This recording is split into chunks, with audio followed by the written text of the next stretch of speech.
నమస్తే, welcome to our channel. నేను సౌజన్య. జగన్మోహన్ రెడ్డిపై గులకరాయి విసినటువంటి కొంతమందిని పోలీసులు అదుపులోకి తీసుకుని విచారిస్తున్నారు. వాళ్ళు ఎందుకు విసిరారు అంటే, వాళ్ళకి 350 రూపాయలు ఇస్తాను అని చెప్పి ఇవ్వలేదు, కేవలం మందుబాటులో ఒకటే ఇవ్వడంతో వాళ్ళ కోపంతో జగన్మోహన్ రెడ్డిపై రాయి విసిరారు అనేటువంటి న్యూస్ సోషల్ మీడియాలో ట్రెండ్ అవుతోంది. మరి అంశానికి సంబంధించి మనతో మాట్లాడడానికి, వారి విశ్లేషణని మనతో పంచుకోవడానికి ఈరోజు మనతో పాటు ఉన్నారు సీనియర్ పొలిటికల్ అనలిస్ట్ రాజేష్ అప్పసాన్ గారు ఉన్నారు. వారితో మాట్లాడదాం. నమస్తే అండి. జగన్మోహన్ రెడ్డిపై రాయి విసిరింది ఎవరు అనే దానికి సంబంధించి పోలీసులు కొంతమందిని అదుపులోకి తీసుకున్నారు. అందులో సతీష్ అనేటువంటి వ్యక్తే జగన్మోహన్ రెడ్డిపై రాయి విసిరాడు. ఆయనతో పాటు ఇంకో ముగ్గురు నలుగురిని కూడా అదుపులోకి తీసుకున్నారు, విచారిస్తున్నారు అని చెప్పేటువంటి ఒక న్యూస్ సోషల్ మీడియాలో ట్రెండ్ అవుతోంది. సో పోలీసులు అయితే ఇంకా నిర్ధారించలేదు. సో దీని గురించి మీరు ఏమంటారు? యాక్చువల్గా సోషల్ మీడియాలోనే కాదు, మెయిన్ స్ట్రీమ్ మీడియాలో కూడా ఇది సర్క్యులేట్ అవుతుంది, వార్త వచ్చేసింది బయటికి. పోలీసులు జగన్మోహన్ రెడ్డి గారి మీద గులకరాయి వీసిన సంఘటన గురించి చేస్తున్న విచారణ నేపథ్యంలో అక్కడ అంటే ఆ సభలో పాల్గొన్న వాళ్ళు ఇచ్చిన వీడియో బైట్స్ ఆధారంగా ఒక 5గురికి కదలికలు అనుమానాస్పదంగా ఉన్నాయి అని చెప్పని, ఏదైతే ఈ సంఘటన జరిగిన అజిత్ సింగ్ నగర్ ఉందో ఆ అజిత్ సింగ్ నగర్లోనే వడ్డెర కాలనీ అని చెప్పని ఉంది. ఆ వడ్డెర కాలనీకి సంబంధించిన సతీష్, ఆకాష్, చిన్ని, దుర్గా, సంతోష్, ఈ 5గురు యువకుల్ని అదుపులోకి తీసుకొని విచారిస్తా ఉన్నారు అనుమానం మీద. అంటే వీళ్ళు అయి ఉండొచ్చు అని చెప్పని అనుమానం మీద విచారిస్తే నిర్ధారణ అయింది ఏంటి అంటే, అంటే ఇప్పటికి మనకు వస్తున్న వార్తలను బట్టి మనం అది ధృవీకరణ అయినట్టుగానే మనం భావించాలి. కాకపోతే పోలీసులు ఇంకా అధికారికంగా ప్రకటన చేయలే. మెయిన్ స్ట్రీమ్ మీడియాలో వచ్చేసింది వార్త, వచ్చింది కాబట్టి దాన్ని బేస్ చేసుకొని మనం మాట్లాడుతున్నాం. వాళ్ళకి అంటే వాళ్ళ ద్వారా ధృవీకరణ అయింది ఏంటి అంటే, ఈ సతీష్ అనే అతనే రాయి విసిరాడు. దానికి అతను చెప్తున్న కారణం ఏంటి అంటే, వైసీపీ స్థానిక నాయకులు ఈ సభకి మీరు గనక హాజరైతే మీకు ఒక్కొక్కరికి 350 రూపాయలు ఇస్తాం, తర్వాత ఒక్కొక్కరికి ఒక క్వార్టర్ బాటిల్ మందు ఇస్తాము, మీరు ఈ సభకు రండి అని చెప్పని మమ్మల్ని తీసుకొచ్చారు. మేము సభకు వచ్చాం, మాకు క్వార్టర్ బాటిల్ చేతిలో పెట్టారు కానీ 350 రూపాయలు ఇవ్వలేదు, మమ్మల్ని మోసం చేశారు. ఈ మందు దాగుండి ఈ డబ్బులు ఇవ్వలేదన్న ఫ్రస్ట్రేషన్లో ఎవరో ఒకరి మీద తీర్చుకోవాలి కాబట్టి, మమ్మల్ని తీసుకొచ్చింది వైసీపీ నాయకులే కాబట్టి వాళ్ళు కనపడలేదు, వైసీపీ నాయకుడు ఎదురు కనపడుతున్నాడు, ఆ ఉక్రోషం కసితోటి ఆయన మీద రాయి వేసేసామని చెప్పని పోలీసులకు చెప్పినట్టుగా వార్త బయటకు వచ్చింది ఇప్పుడు.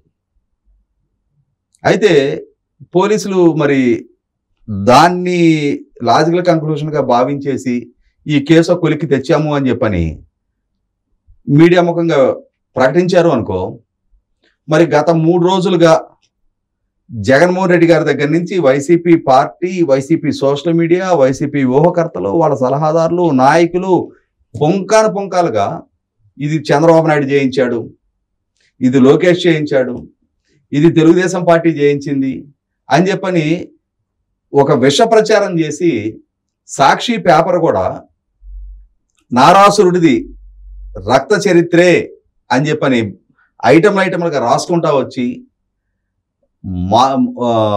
ఏంటి ఇంకొక పదం వాడారు, మట్టు పెట్టడానికి ప్రయత్నం చేశారు, హత్యాయత్నం చేశారు అని చెప్పని. అంటే వాడెవడో మీ నాయకులు సభకి తీసుకొస్తే అతనికి డబ్బులు ఎగ్గొట్టారు అని చెప్పని అతను రాళ్ళేస్తే దాన్ని రాష్ట్రంలో ఒక శాంతి భద్రతల సమస్యగా సృష్టించడానికి, అంటే మనకి అరే ఈ ఈపు లేని దగ్గర ఈపు పెడతాడరా అంటారు వాళ్ళల్లో కొంతమందిని. అంటే ఏ సమస్య లేని దగ్గర సమస్య సృష్టిస్తాడని కొంతమందిని అంటూ ఉంటారు. అట్లాగే పాలకుడు జగన్మోహన్ రెడ్డి గారు ఆయన పాలనాపరమైన విజయాలు ప్రస్తావించి ప్రజల్లో ఓట్లు అడగాలి. నైతికత ఉంటే, స్థైర్యం ఉంటే సూటిగా స్పష్టంగా ఓటర్ల కళ్ళల్లోకి చూసి 2019లో నా విజ్ఞప్తిని మన్నించి నేను అడిగిన ఒక ఛాన్స్ మీరు ఇచ్చిన పర్యవసానం, నాకు దక్కిన ఈ అవకాశం, ఈ అధికారాన్ని అడ్డుపెట్టుకొని నేను మీ జీవితాల్లో ఈ స్థాయిలో మార్పు తీసుకొచ్చా, రాష్ట్రాన్ని ఈ స్థాయిలో అభివృద్ధి చేశా, ఇన్ని లక్షల కోట్ల పెట్టుబడులు రప్పించా, ఇన్ని లక్షల మందికి ఉపాధి కల్పించా, నేను వాగ్దానం చేసినట్టుగా కరెంటు బిల్లు ఈ స్థాయిలో తగ్గించా, నేను సివిక్ కమ్యూనిటీస్ ఈ స్థాయిలో ప్రొవైడ్ చేస్తున్నా, నేను చెప్పినట్టుగానే లక్షల ఇళ్ళు కట్టించేసా, ఇవి చెప్పుకోవాలి ఆయన ఏదైనా సాధించుంటే, అవి చేసుంటే. ఇక్కడ ఆ ప్రజల కళ్ళలోకి సూటిగా చూసే ధైర్యం లేదు, స్థైర్యం లేదు. ఎందుకంటే అన్ని వాగ్దాన భంగాలే, పచ్చి మోసం చేసింది, వంచారు. ఎన్నికలకు ముందు చేసిన వాగ్దానాల్లో ఏం మాట్లాడతారు ఇప్పుడు? మేము మా మేనిఫెస్టో 99.5% అమలు చేశామని చెప్తున్నారు. ఇక్కడ మేనిఫెస్టో అనే ఒక కాగితాన్ని ముందు పెడుతున్నారు. ఈ మేనిఫెస్టో కాకుండా జగన్మోహన్ రెడ్డి గారు పాదయాత్ర సందర్భంగా కానీ ఎన్నికల ప్రచార సభల్లో కానీ చేసిన వాగ్దానాలు, అది ఆయన కాదా? ఆయన డూపు ఎవరిని వచ్చి మాట్లాడారా? నేను మద్యపాన నిషేధం చేస్తా, ఉద్యోగస్తులకు సిపిఎస్ రద్దు చేస్తా, జాబ్ క్యాలెండర్ రిలీజ్ చేస్తా, రాజధాని నిర్మాణం ఇక్కడే కొనసాగిస్తా, ఇరిగేషన్ ప్రాజెక్టులు అద్భుతంగా పూర్తి చేస్తా, 13 జిల్లాని 13 హైదరాబాద్కి అభివృద్ధి చేస్తా, వలసలు లేని ఉపాధి కల్పిస్తా, కాంట్రాక్ట్ అవుట్సోర్సింగ్ ఉద్యోగుల్ని రెగ్యులరైజ్ చేస్తా, అంగన్వాడీ సిబ్బందికి తెలంగాణ కన్నా 1000 రూపాయలు అధికంగా జీతం ఇస్తా. ఇవన్నీ ఆయన కదా చేసింది? ఇవన్నీ కూడా ఆయనే చేసింది. వీటిని మేనిఫెస్టోలో పెట్టలా కాకుంటే ఇవేవి అమలు చేయలా. ఆ మేనిఫెస్టోని చూపించే నవరత్నాలు మాత్రమే సర్వరోగ నివారణ జెండా తెలిసిమాత అన్నట్టుగా ఆ నవరత్నాలు అమలు పరిచాము అని చెప్పని దాన్నే మేనిఫెస్టోగా జీవించుకుంటున్నారు. ప్రజలు మీరు మైక్ తీసుకొని ఏం చెప్పారో వింటారు. ప్రతి ఓటర్కి మేనిఫెస్టో చదువుకొని ఓటేసే సాంప్రదాయం, సంస్కృతి ఇంకా మన దగ్గర అంతటి చైతన్యం రాలా. నాయకుడు మైక్ తీసుకొని చెప్పిన దాన్ని పరిగణలో తీసుకుంటారు. మీరే చెప్పారు కదా, ఈ మైక్ తీసుకొని నాయకుడు ఒక మాట చెప్పి దాన్ని నెరవేర్చకపోతే నాయకుడు కాలర్ పుచ్చుకోవాలి అని చెప్పని.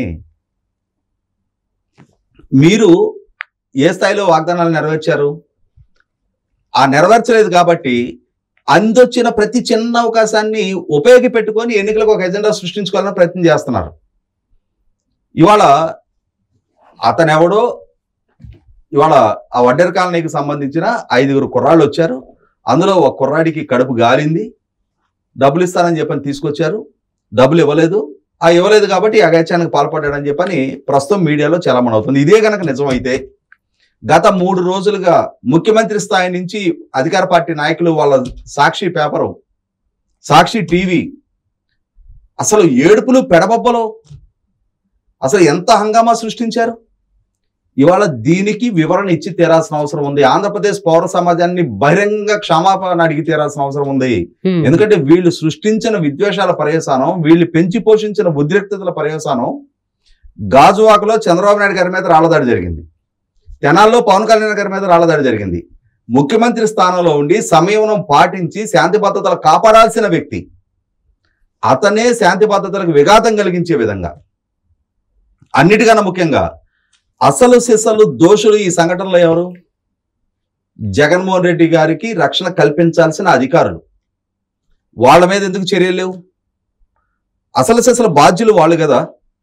ఇవాళ మనం మేమంతా సిద్ధం సభల్లో జగన్మోహన్ రెడ్డి గారు స్వయంగా సాయంత్రం 6 గంటలైంది, చీకట పడుతుంది కాబట్టి నేను ర్యాంప్ వాక్ చేయలేకపోతున్నా, నన్ను మన్నించండి అని చెప్పని ప్రకటించారు.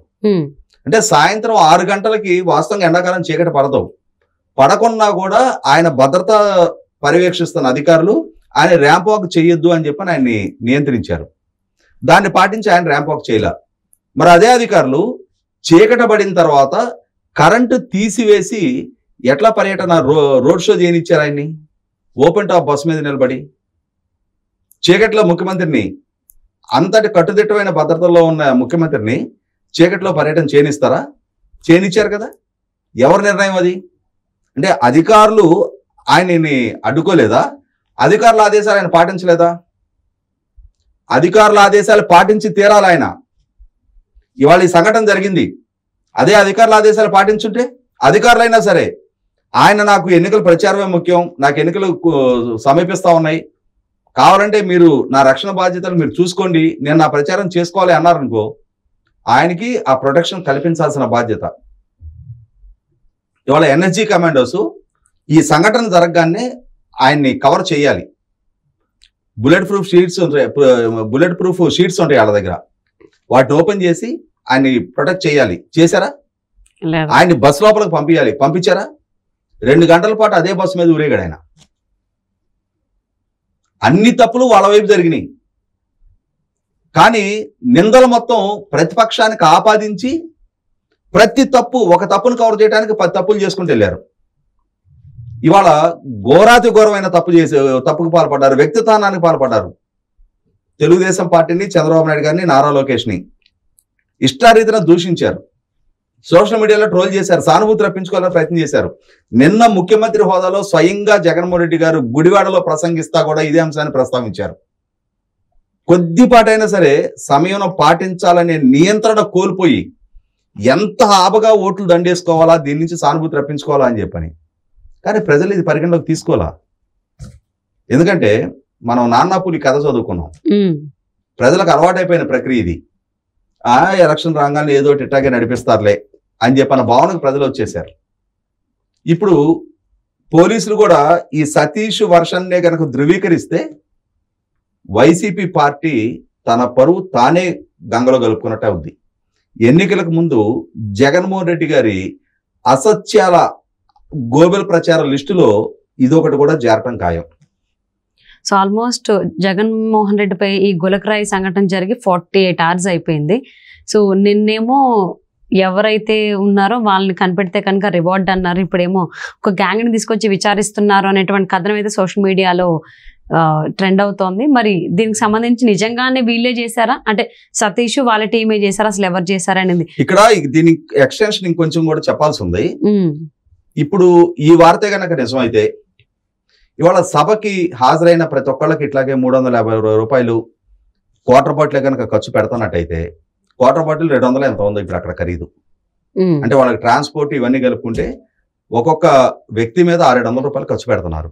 అదే కనుక నికరమైతే ఆ సభకి ఎన్ని వేల మంది హాజరవుతున్నారు, అన్ని వేల మంది ఇంటూ ఆ ఖర్చు దాన్ని లెక్కేసి అక్కడ అభ్యర్థి ఖర్చులో రాయాలి. దాన్ని ఎన్నికల ఖర్చు వాళ్ళకి 40 లక్షల రూపాయల నియంత్రణ ఉంది. అంటే అసలు ఇంత విశృంఖలంగా డబ్బు ఖర్చు పెట్టి రాజకీయం చేస్తున్న సందర్భంగా దాన్ని అకౌంట్ ఫర్ చేయాల్సిన అవసరం ఉంది. ఎన్నికల కమిషన్ ఈ విషయం మీద నిశితంగా పరిశీలన జరపాలి, విచారణ జరపాలి. అసలు అంత డబ్బు ఎక్కడి నుంచి తెస్తున్నారు, దానికి సోర్స్ ఏంటి, ఎవరు ఖర్చు పెడుతున్నారు. ఇది గనక ఈ సతీష్ చెప్పింది నికరమైతే మాత్రం ఆల్రెడీ వాళ్ళకున్న 40 లక్షల పరిమితి దాటేసినట్టే. వాళ్ళు ఎన్నికల్లో పోటీ చేయడానికి కూడా అనర్హులు. ఎలక్షన్ కమిషన్ దిశగా కఠినంగా చర్యలు ఉపక్రమించాలి.